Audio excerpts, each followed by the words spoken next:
ॐ श्री गणेशाय सर्वविघ्नविनाशिने श्रीमहागणपतये नमः। ॐ गजाननं भूतगणाधिसेवितं कपित्थजम्बूफलचारुभक्षणम् उमासुतं शोकविनाशिकारणम् नमामि विघ्नेश्वरपादपङ्कजम्। शुक्लाम्बरधरं देवं शशिवर्णं चतुर्भुजं प्रसन्नवदनं ध्यायेत् सर्वविघ्नोपशान्तये। वक्रतुण्डमहाकाय सूर्यकोटिसमप्रभ निर्विघ्नं कुरु मे देव सर्वकार्येषु सर्वदा।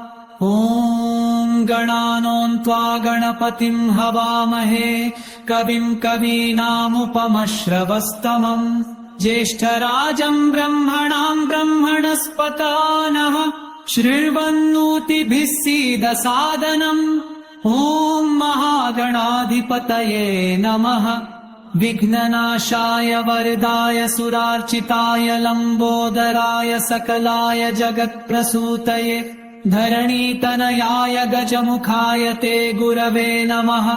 श्रीगणेश्वराय त्वं बुद्धिनाथ सर्वसिद्धिप्रदाता विश्वस्य कर्ता व्रजपतिरुपास्यः त्वमेव सर्वं भववृक्षबीजं त्वमेव हर्ता च भवाब्धिपारम्। भक्तानुकम्पिनं देवं जगत्कारणमच्युतम् आविर्भूतं च सृष्ट्यादौ प्रकृते पुरुषात् परम्। एवं ध्यायति यो नित्यं स योगी योगिनां वरः। ॐ महागणाधिपतये नमः।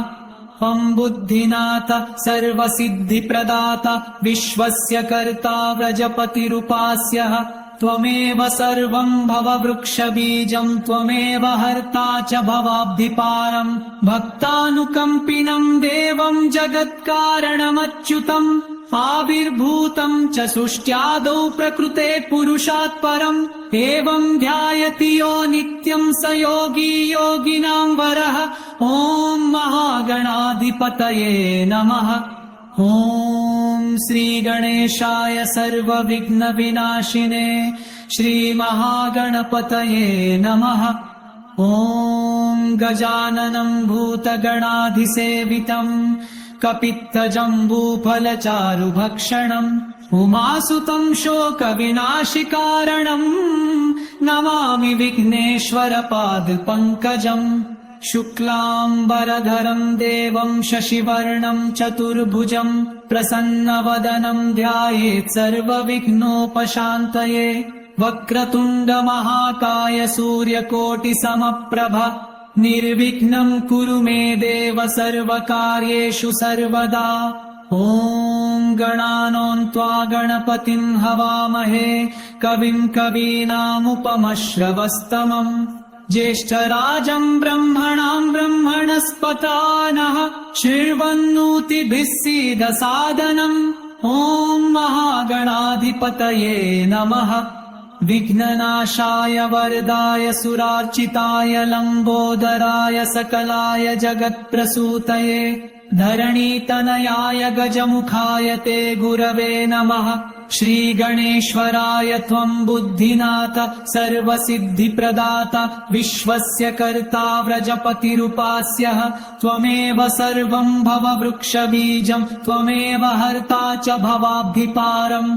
भक्तानुकम्पिनं देवं जगत्कारणमच्युतम् आविर्भूतं च सृष्ट्यादौ प्रकृते पुरुषात् परम्। एवं ध्यायति यो नित्यं स योगी योगिनां वरः। ॐ महागणपतये नमः। ॐ महागणपतये नमः।